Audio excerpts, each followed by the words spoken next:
नमस्कार दोस्तों, ज्ञान जंक्शन में आपका एक बार फिर से स्वागत है। टैली ERP9 के पिछले वीडियो में हमने जाना था कि टैली क्या है और इसका यूज कहाँ होता है। आज की हमारी इस सेकंड वीडियो में हम टैली का सबसे पहला और महत्वपूर्ण प्रैक्टिकल स्टेप सीखने जा रहे हैं। टैली में कंपनी कैसे बनाएं, इसके साथ ही जब हम कंपनी बनाते हैं तो टैली हमसे कौन कौन सी जरूरी शर्तें मांगता है और उनका क्या मतलब होता है, ये सब हम आज डिटेल में प्रैक्टिकल के साथ समझेंगे। तो वीडियो को बिना स्किप किए पूरा देखिएगा। हमने कंप्यूटर में टैली ERP9 ओपन कर लिया है और जैसे हम इसको ओपन करते हैं तो हम देख रहे हैं यहाँ हमको एक स्टार्टअप का ऑप्शन दिख जाता है। क्योंकि ये एजुकेशनल वर्जन है, यहाँ सारी चीजें बताई गई हैं। इसमें वर्जन और अपडेट के बारे में बताया गया है, कौन सा मोड है ये भी बताया गया है। यहाँ हमको सारे ऑप्शन दिए गए हैं। क्योंकि एजुकेशनल वर्जन है तो हमें वर्क इन एजुकेशन मोड पे जाना पड़ेगा और जैसे हम इसमें जाके इंटर प्रेस करेंगे तो हमारा टैली ओपन हो जाएगा। अब सबसे पहले हमें सीखना है टैली में कंपनी कैसे बनाते हैं। तो हमें कीबोर्ड से Alt+F3 करना है और या तो फिर हम डायरेक्ट यहाँ माउस से हम क्लिक करके ओपन कर सकते हैं। तो मैं शॉर्टकट की Alt+F3 का यूज करने वाला हूं और जैसे मैं Alt+F3 यूज करता हूं तो यहाँ कंपनी का पूरा इंफॉर्मेशन आ जाता है, जिसमें select company, shut company, create, alter, change vault value, split company data, backup, restore और क्विट का ऑप्शन हमें मिल जाता है। क्योंकि हमें कंपनी क्रिएट करना है तो हमें क्रिएट कंपनी में जाना होगा और हम यहाँ इंटर प्रेस करेंगे। जैसे हम इंटर प्रेस करेंगे तो हमारे सामने कंपनी क्रिएशन का ऑप्शन आ जाएगा। हमें यहाँ सबसे पहले डायरेक्टरी दिखेगा। डायरेक्टरी को हमें कुछ भी नहीं करना है, यह बिल्कुल एज इट इज ऐसा ही रहेगा। कंपनी क्रिएशन के लिए हमें सबसे पहले नेम में जाना होगा। तो नेम में हमें जिस कंपनी या जिस फर्म का अकाउंट्स मेंटेन करना है उसका हमें नाम लिखना होगा। उदाहरण के लिए हमने यहाँ लिख दिया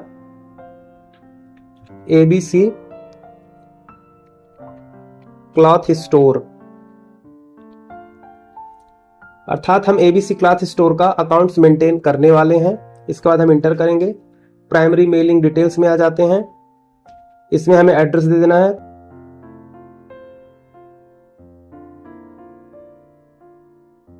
और यहां हमें कंट्री सेलेक्ट करना पड़ेगा। तो हम इंडिया से मेंटेन कर रहे हैं तो यहां हमें इंडिया सेलेक्ट कर देना है। इसके बाद हम यहां स्टेट देंगे ताकि GST कैलकुलेट हो सके, ये बहुत ही जरूरी है। इसके बाद पिन कोड, तो हमने पिन कोड डाल दिया यहाँ का। इसके बाद हम यहाँ कॉन्टेक्ट डिटेल जो भी देना चाहे दे सकते हैं, जैसे कि फोन नंबर हो गया, मोबाइल नंबर, फैक्स नंबर है तो डाल देंगे, ईमेल है तो वो भी हम डाल देंगे और अगर हमारे पास वेबसाइट है तो हमें वो भी यहाँ फिल कर देना है। इसके बाद हम बात करते हैं बुक्स एंड फाइनेंशियल डिटेल की।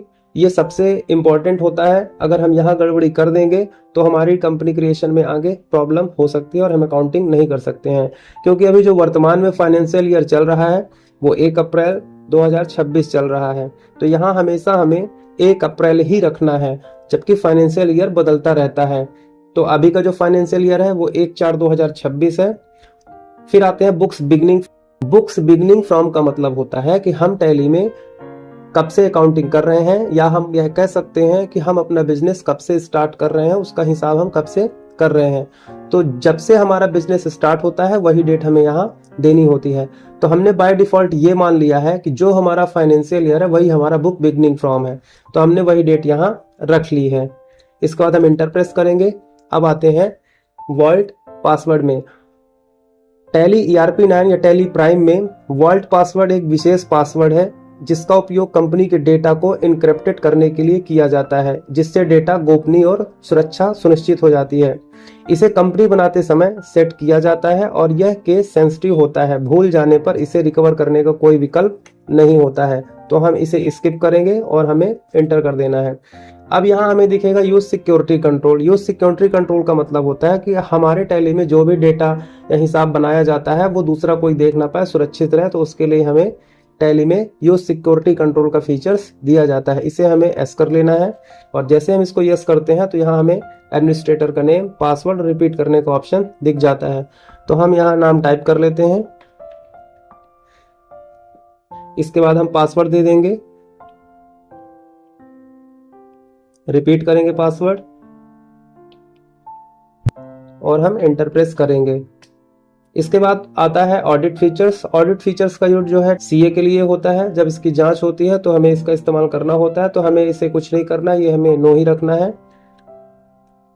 अब आते हैं बेसिक करेंसी सिंबल में। क्योंकि हमने यहाँ इंडिया सेलेक्ट किया है तो ऑटोमेटिक हमारा करेंसी ये सेट हो जाता है, और अगर हमारा कंट्री यहाँ अगर गलत सेट होगा तो करेंसी हमारी डिस्टर्ब हो जाएगी।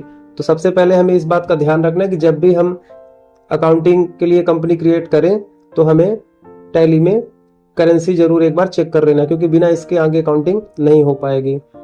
और अब हमें इसे कंट्रोल ए से एक्सेप्ट करा देना है। जैसे हम इसको एक्सेप्ट करते हैं तो हमारी कंपनी क्रिएट हो जाती है। लेकिन हम इसको ओपन तभी कर पाएंगे, एंट्री तभी कर पाएंगे जब हम यहाँ यूजर नेम डालेंगे और इसके बाद हम डालेंगे पासवर्ड,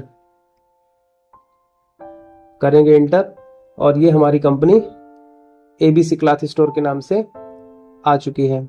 तो इस तरह से हम बहुत ही आसान तरीके से टैली में कंपनी क्रिएट करना सीख सकते हैं। अगर आपको हमारी यह वीडियो पसंद आई हो तो इसे लाइक करें, अन्य लोगों के साथ इसे शेयर करें और नई वीडियोस की जानकारी के लिए हमारे YouTube चैनल को सब्सक्राइब करें।